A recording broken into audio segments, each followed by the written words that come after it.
uyabona into esazokubhubhudla iququde iqede ngawe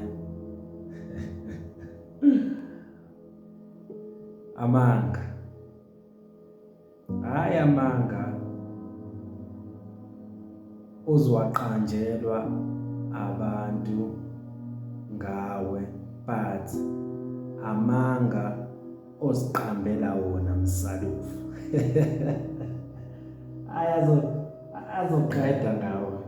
So stop being so ignorant and start being so realistic in life, then izinto zizokwenzeka ngendlela efuna wena.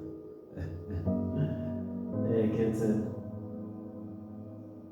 asibonge.